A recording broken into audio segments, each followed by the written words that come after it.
Hi, I'm Craig. That's my brother Brad. Guess what? We did it.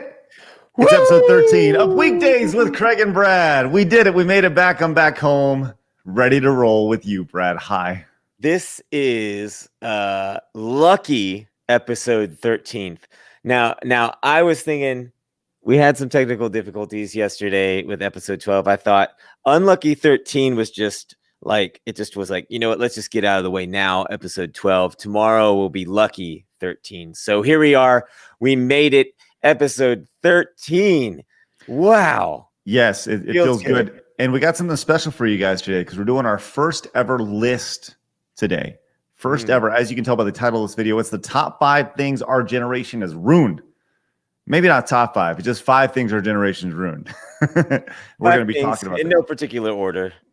Yeah, you know, why not, right? But before we do that, we do need to check in on our favorite old man, Larry. How's Larry doing today, Brad? Well, Larry is hanging in there, holding up our all-time thumbs up record. We're shooting for 150 video thumbs up, so make sure you hit that thumbs up on this video right away.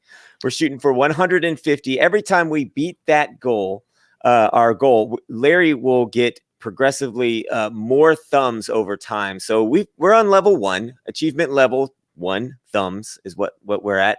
And Larry says, still only got 1 thumb, you little SOBs. So he's waiting for it. Larry, he needs more digits. He does. Yeah.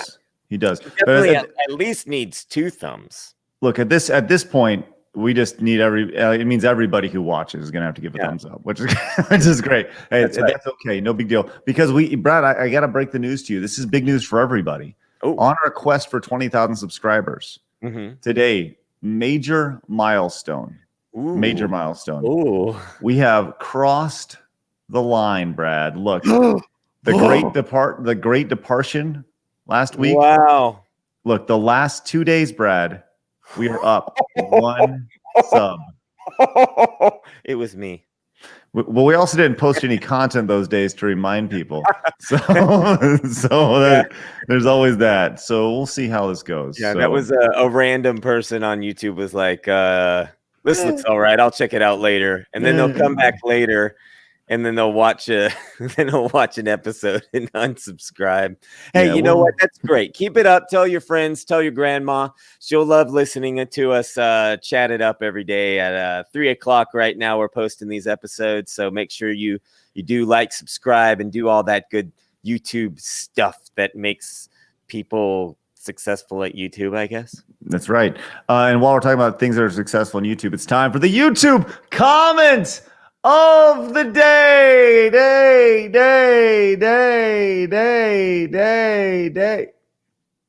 All right. Am I reading this one? Yeah, go ahead. All right. Simon Arsenal. Simon, I believe, has already had a YouTube comment of the day. So he's our first 2-time winner. We're going to start repeating based on our crowd viewership. You guys are probably bound to get 1 or 2 comments of the day. Okay. Simon says, I gotta admit, I am fudging your viewer numbers. We're actually 1 million here in Montreal watching Weekdays with Craig and Brad, but it's on a single phone stuck on the base of the Olympic Stadium's tower. Oh, we can't figure this out, Craig. Simon, stop screwing us over. Get all your Canucks out there.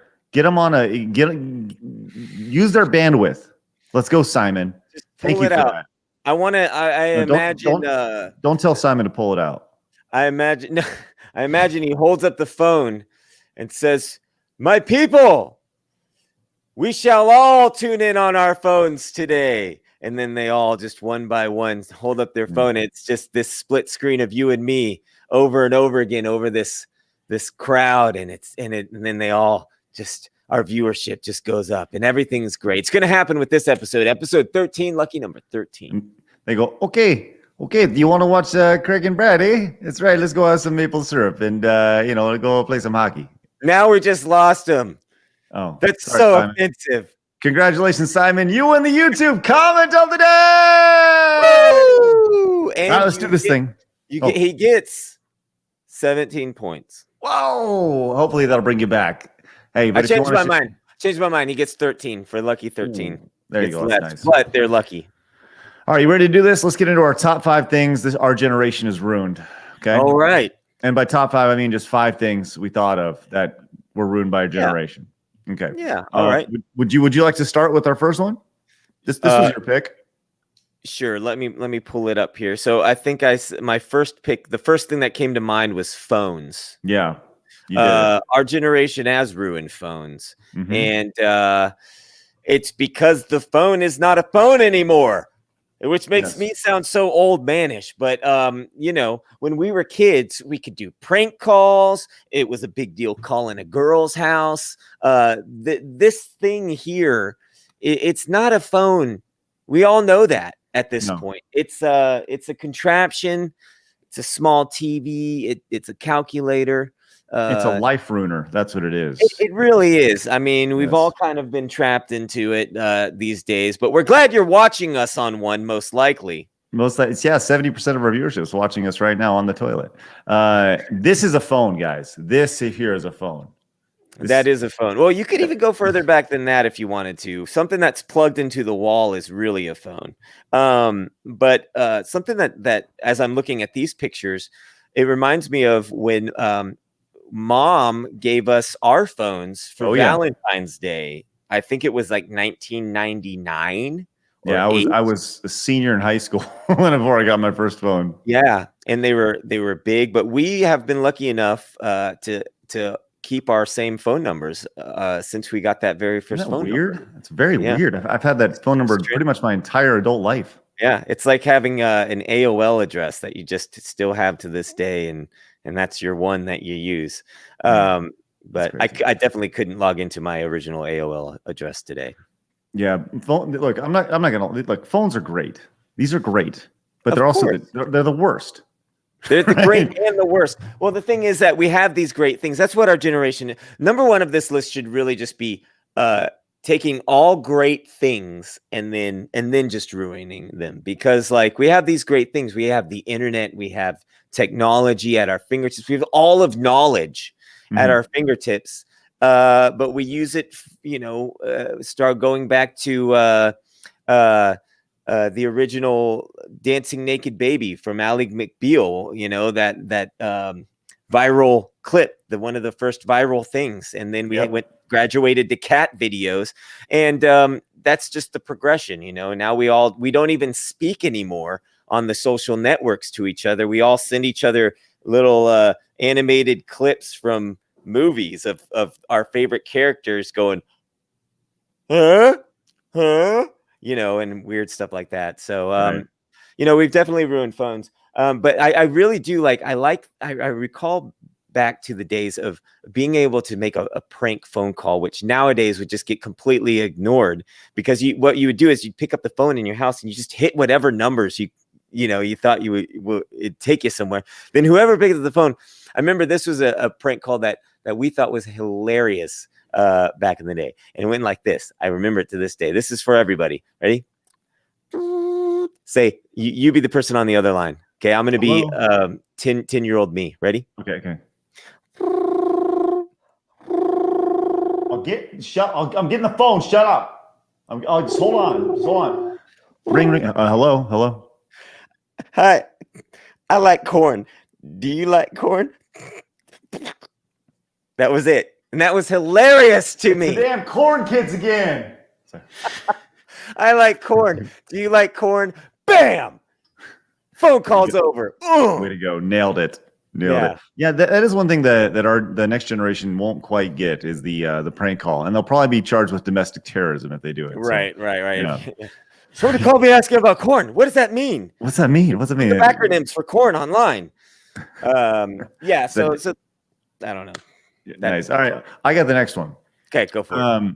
Cartoons and just all 80s franchises. Everything has to be brought back and brought back now, because what's happened is our generation grew up with this stuff, and then they go, well, we really need a reboot because our generation is the one with the expendable income now. So now, and they're the ones with the nostalgia. So guess what? We're going to bring back Thundercats. We're going to bring back Ninja Turtles and RoboCop and Karate Kid and Indiana Jones. And look, there's been some great reboots. Cobra Kai, outstanding. Cobra talking Kai's a about good one, Jackie yeah. Chan. Jackie Chan, Karate Kid, not that Right. good. You know, it had some high points, but it was not the OG Karate Kid. Yeah. The new RoboCop, trash bag. Like Mhm. not even a good movie, let alone a good RoboCop. No. I'm going to go on the record here. Mhm. I'm going to say something to anybody, anywhere who's thinking about rebooting anything. Okay. Here's the problem. And you're look at me. Okay. I've got 80s and 90s stacked up behind me. Okay. Yeah. Mhm. When we say we need to bring that back, what we're saying is just bring it back exactly as it was. We're not saying redo it. We're not saying bring back 20 different versions of Ninja Turtles over the course of 10 years. We're just saying just put it back exactly as it was. It Just was fine. syndicate the old stuff. That's all you need to do. Exactly. Like, think about it. Like, I bet you the reruns of Full House on Hulu get more viewership than the new Fuller House episodes on Netflix. That'd be And interesting to see. I'm gonna you look. know, You keep talking. but like these guys back here, these are remakes of the original toys, and they sell like hotcakes. These Ghostbusters and Ninja Turtles things. You know why they sell like hotcakes? Because they're the exact same thing we grew up with, and that's what we want. So I'm putting it out there. Let me know if you agree with me in the comments on this, because I think this generation, when we say, "Oh, we got to bring that back," we don't want it back in the sense of recreate it. Just if anything, we want you to remaster an old cartoon, make it a little bit more clear, make it a little more high fidelity. We don't want you to make brand new episodes. It barely works out. The ratio is not working out for this generation. So let's just cut our losses and just caress and mold the old stuff into something that looks new. Okay, now I am gonna hop in and chime in on Fuller House because I found this article. Okay. Saying, is Fuller House really the most popular show on TV? Apparently, the sequel. This is pretty recent here. The sequel to Full House on Netflix drew a staggering 14.4 million viewers within 35 days of its February 26th premiere date. As it says, that is a massive number. It translates to a 10.4 rating, which is that's like pro level sports, like Super Bowl level number. I mean, maybe like NBA Finals numbers right there. That is crazy. But with that said, another example. Those are just premiere numbers, though, right? Well, just in general, right? Yeah. But just in but I will tell you this. This is what I'm speaking about right here. These are the Thundercats, right? Not this. Oh, is that really what is that? That's Thundercats Roar. Now it was canceled. What is that? That's the Thundercats reboot. That's the legitimate Thundercats reboot. Can you play some of that? Yeah, I don't believe this. I really don't. Yeah, this is legit. The Thundercats reboot. Really? Yeah. Why did they do that? Like, look at that. I know. Like, look, if it was its own thing, right? Hey, look at this, Brad. Look at this. Yeah, those thumbs up represent my feelings, because, like, look, if they had drawn characters that weren't dressed up like Thundercats, and they just sort of looked the same and called it something else, it could have been its own thing. But they take these warriors and they just turned them into Play-Doh, and it looks goofy and it's soft and it's silly and it's look at this. Yeah. Like that's the thing. They look so hard and masculine and amazing and like lions, and you could hear it, like, right? He's got a sword that goes around his eyes. He's like, man, I don't like. Yeah. What are we doing? What are we even doing here? Here's the sounds of the 80s cartoons. And now here's the sounds of their reboots. Something like that. Pretty accurate. Now let's go to number 3 on our list. I got this one. Moving on. Number 3 on our list, things our generation has ruined. Soap. Ooh. All right. Let's talk about this. Okay. So I know that everyone wants to smell good and pretty and stuff. What happened to just using Dial, right? Or just generic soap, right? Soap cleans yourself, but now we gotta have foams and like we gotta have these unique flavors like charcoal or raspberry tangerine. Like, why can't we just put soap on our body, rinse it off, and be clean? Yeah. I don't understand this. You ready for this quote? It's modern soap is the iPhone of hygiene, of modern hygiene. What is this? Where did you get this? I'm saying it right now. It's a debut. It's an exclusive to our show. Oh, wow. So think about it. Modern soap now is like, well, we got to put glitter in it. We got to put little balls in it. It's got to smell. It's got to be an amalgamation of 6 different things and aromas, and it's got to be foam. It's like an iPhone, right? Like we just take these things and we smash everything we can into it, and it's like, just let it be soap. Just let it be a phone, right? I have no problem with that analogy. Am I wrong? I don't have a problem with that analogy. The way you describe smashing everything into soap, you're right. Like people throw like honeycomb and shit into soap. Like, what are we doing? Yeah. You know, if I wanted to scrub my body with honeycomb, I'd go put my hand in a beehive and get out some honeycomb. Like, I don't need this. I don't need it. Just give me some Dial, right? I don't need some men's. I just want my pits to smell good. Right. Like, come on, stop being such a stinky boy, everybody. And, I understand. Maybe I'm just totally out of touch on this. And I don't know. There's a distinct possibility, because I'll tell you what, I know several of the guys I used to work with, they love this stuff, but I've never got it. Maybe you and I need to lead the way in BO shaming, and that soap is creating BO shame in our culture, and that everybody should be more accepting of stank.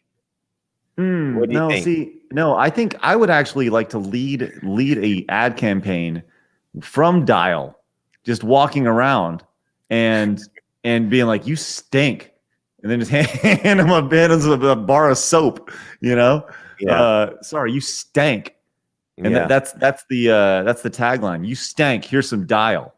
You stank. You don't anymore. Use regular soap. That's right. Use soap. With nothing else. It's just soap. Yeah. And I know that people will be like, "Oh, there's detergents and stuff." And it's like, okay. Right. Okay, Yeah. Okay, cool. Yeah. Yeah, that's fine. Yeah. I get it. But do we need glitter? Are you going to trade out detergents and all that stuff for the glitter? Now, I understand if you want to go a more natural way and you're like, well, I really don't want to pollute my body with all this stuff. I get that. I totally get that. Mm-hmm.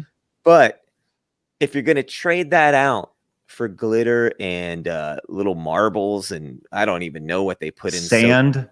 Yeah, like they're like, look, don't you want to exfoliate your skin with natural beach sand from, Cozumel, or it's Cozumel soap. So yeah.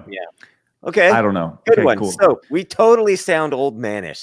Absolutely. And you know what? I love this. Embrace it. Embrace it. That's We're the thing. leading the way. I encourage anybody, if you're watching right now, if you have something that's not on our list, you want to throw it down in the comments, please let us know. You may get the YouTube comment of the day tomorrow. Who knows? Yeah. I'd love to hear everybody's suggestions on things that we've absolutely. And once again, thumbs up on the video. Really appreciate that. Okay, number 4 on our list in our non-sequential order here. Mm-hmm. This is gonna sound probably more old manish than anything, but this is also coming as a business owner, and you're a business owner yourself, right? Yeah. Work ethic. Our generation has ruined work ethic, right? Oh. Now don't get me wrong. There's a lot of people who work their butts off. I'm not talking about you.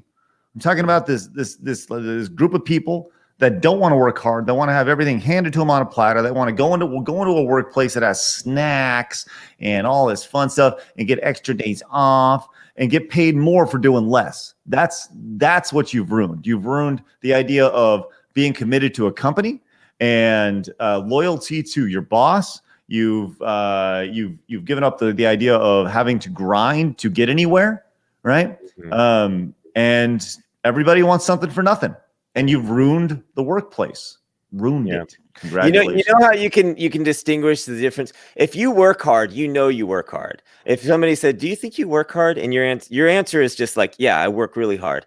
If you're on the other side of that fence and somebody says, "Do you work hard?" then their answer is going to be something like, "Yeah, I mean, I think I work pretty hard." It's going to be like this uncertain sort of thing where they don't know. Like if you're a go-getter and you work hard, you know it. But it's probably graduated over time where like starting with the coffee pot and the water jug, it's like, yeah, my work, we all sit around the water jug and have our little talk, and then we go back to work. And that was like the best part of like getting a break in the day back in the day of the workday.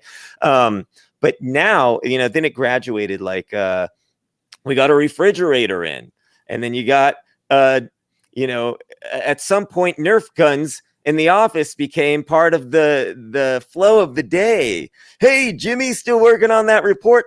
Boop. Right. Keep at it, kiddo.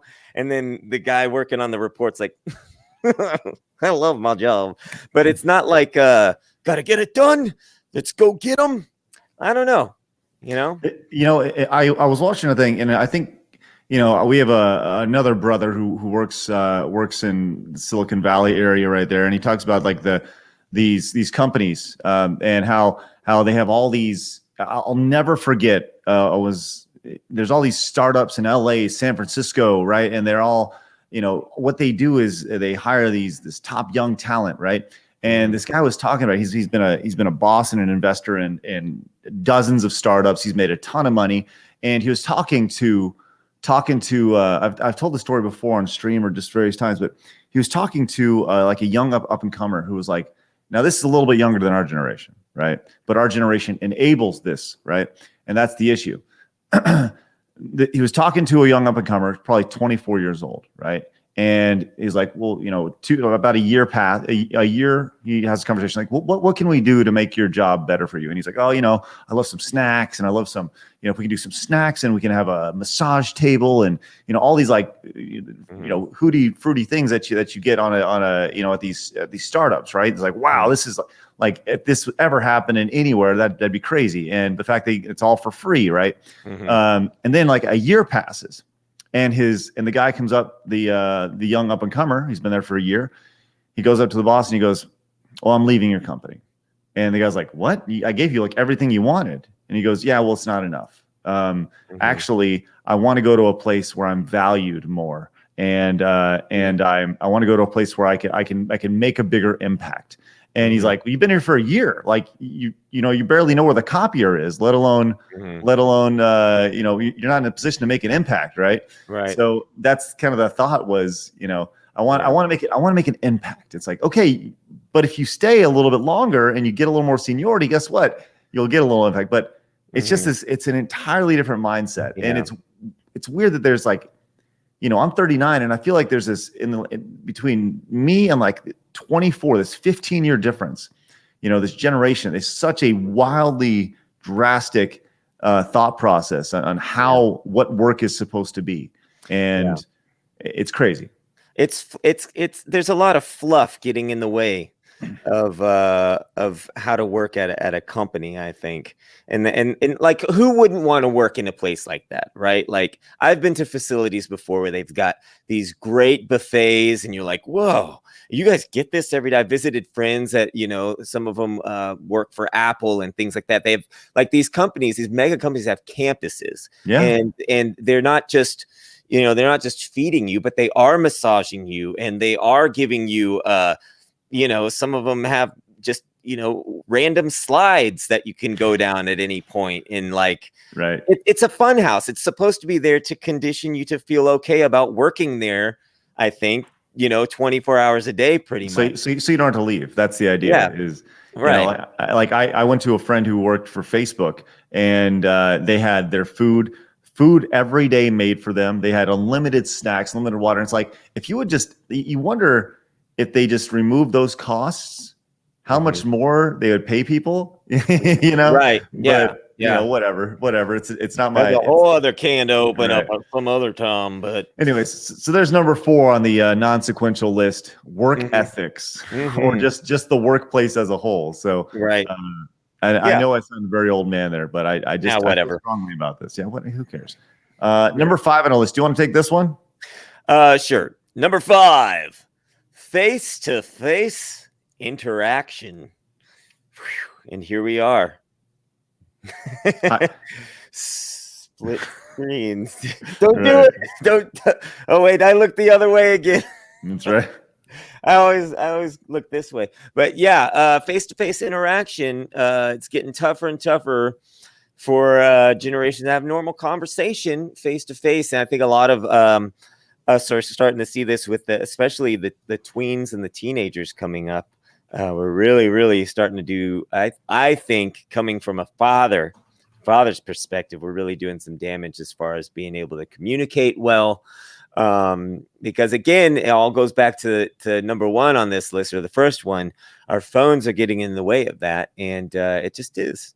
So, what are we supposed to do? Like I can't imagine going on a date right now with as awkward as you are when you're 15 or 16, going on a first date and trying to think of all those things that you're supposed to talk about.